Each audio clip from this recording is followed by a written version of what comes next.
Mpendwa mtazamaji wa TBC1, tumsifu Yesu Kristo. Ninakukaribisha katika tafakari ya leo tunayoipata kutoka katika Injili kama ilivyoandikwa na Yohane sura ya 1 aya ya 1 hadi ya 18. Hapo mwanzo kulikuwako neno, naye neno alikuwako kwa Mungu, naye neno alikuwa Mungu. Huyo mwanzo alikuwako kwa Mungu. Vyote vilifanyika kwa huyo, wala pasipo yeye hakikufanyika chochote kilichofanyika. Ndani yake ndimo ulimokuwa uzima, nao ule uzima ulikuwa nuru ya watu. Nayo nuru yang'aa gizani, wala giza haikuliweza. Kulikuwako nuru halisi amtiaye nuru kila mtu akija katika ulimwengu. Alikuwako ulimwenguni, hata kwa yeye ulimwengu ulipata kuwako, wala ulimwengu haukumtambua. Alikuja kwake, wala walio wake hawakumpokea. Bali wote waliompokea aliwapa uwezo wa kufanyika watoto wa Mungu, ndio wale waliaminilo jina lake, waliozaliwa si kwa damu, wala si kwa mapenzi ya mtu, wala si kwa mapenzi ya mtu, bali kwa Mungu. Naye neno alifanyika mwili akakaa kwetu, nasi tukauona utukufu wake, utukufu kama wa mwana pekee atokaye kwa Mungu, amejaa neema na kweli. Yohane alimshuhudia, akapaza sauti yake akasema, huyu ndiye niliye nena habari zake, ya kwamba ajaye nyuma yangu amekuwa mbele yangu, kwa maana alikuwa kabla yangu. Kwa kuwa katika utimilifu wake sisi sote tulipokea na neema juu ya neema. Kwa kuwa Torati ilitolewa kwa mkono wa Musa, neema na kweli zilitolewa kwa mkono wa Yesu Kristo. Hakuna mtu aliyemwona Mungu wakati wowote. Mungu mwana pekee katika kifua cha Baba, huyu ndiye aliyemfunua. Mpendwa mtazamaji wa TBC1, leo tunafundishwa juu ya kupata bahati ya kumpokea Yesu katika mioyo yetu. Kumbe kuna makundi mawili.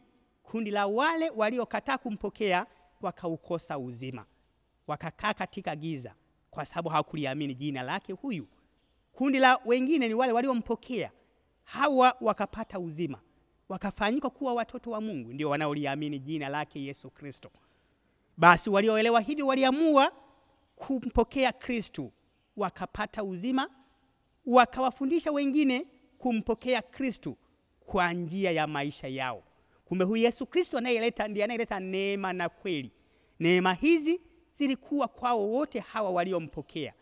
Neema hizi zilionyesha mafanikio katika kazi zao, zilionyesha baraka na mafanikio mengi katika biashara zao, zilionyesha baraka na mafanikio mengi katika ajira walizo nazo, zilionyesha mafanikio mengi katika uongozi walio nao.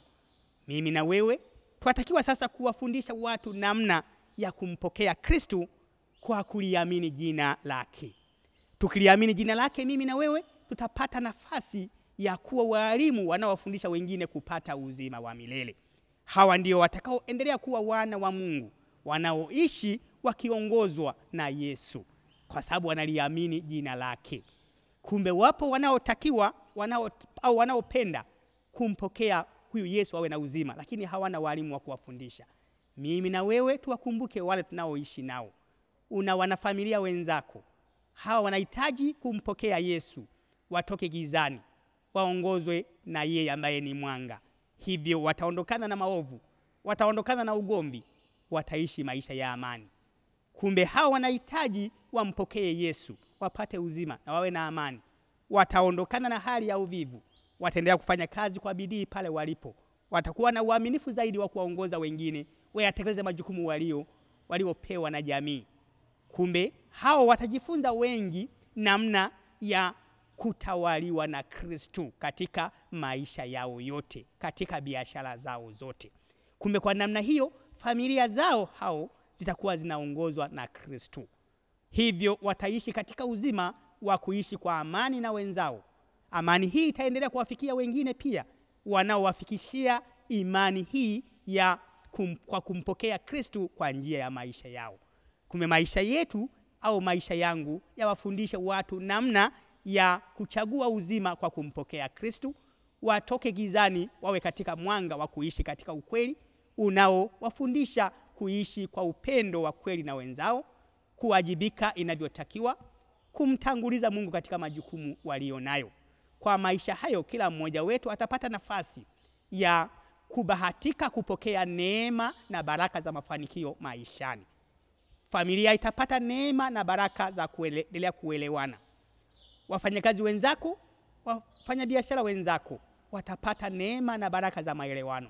Hivyo hawa watajifunza namna ya kukaa ndani ya kanisa la Kristo, wakiendelea kutunzwa na kanisa na wakimshukuru Mungu kwa baraka zake anazowapatia ndani ya kanisa lake. Hivyo watapata nafasi ya kuwa walimu kwa wenzao, walimu wanaofundisha watu namna ya kupata uzima kwa kumpokea Yesu na kupata mafanikio mengi maishani kwa kukubali kubaki ndani ya kanisa la Kristo na kukubali kuongozwa na Kristo ndani ya kanisa lake. Tujiulize basi, mimi na wewe tunaoishi nao wanapata ujumbe huu? Wafanya biashara wenzangu, wafanya biashara wenzako, wafanya kazi wenzako, wafanya kazi wenzako au wale walioajiriwa au katika uongozi wako, watu wanapata nafasi ya kujifunza namna hii ya kumpokea Yesu. Basi wapo wengi wanaohitaji kufundishwa hili. Kuna wanasiasa wenzako, hawa basi wewe wahudumie kwa kuwafundisha namna ya kupokea uzima kwa kumkaribisha Yesu katika mioyo yao. Na Yesu ndiye anatakiwa awaongoze, awe mtawala katika yote wanaoishi nao. Iwe biashara, yeye ndio aziongoze, yeye ndiye awe kiongozi. Iwe familia zao, yeye ndiye awe kiongozi. Iwe katika siasa, yeye ndio awe kiongozi. Maisha hayo yataleta amani inayoenea katika familia zetu, katika jumuiya mbalimbali, katika vikundi mbalimbali. Amani hii itaenea katika nchi yetu, baadaye katika ulimwengu mzima. Kumetoka wajumbe wa amani, mimi na wewe, watu wanaompokea Kristo na kumruhusu ayatawale maisha yao na kuendelea kuwafundisha watu wengine wapate uzima wa milele kwa njia ya maisha hayo. Kwa namna hiyo tatuzwa kila mmoja kupewa uzima ujao baada ya maisha haya. Tumsifu Yesu Kristo. Usiogope Mariamu, kwa maana Mungu amekujalia neema. Utapata mimba na kuzaa mtoto mwanamume na jina lake utamwita Yesu. Yatawezekanaje hayo? Mimi ni bikira. Roho Mtakatifu atakushukia na uwezo wa Mungu utatua juu yako. Kwa sababu hiyo mtoto huyo mtakatifu ataitwa mwana wa Mungu. Malaika Gabrieli alitumwa na Mungu kwenda mpaka mji wa Galilaya, jina lake Nazareti, kwa mwanamwali bikira, kwa mwanamwali bikira, kwa mwanamwali bikira aliyekuwa ameposwa na Yusufu wa ukoo wa Daudi. Jina lake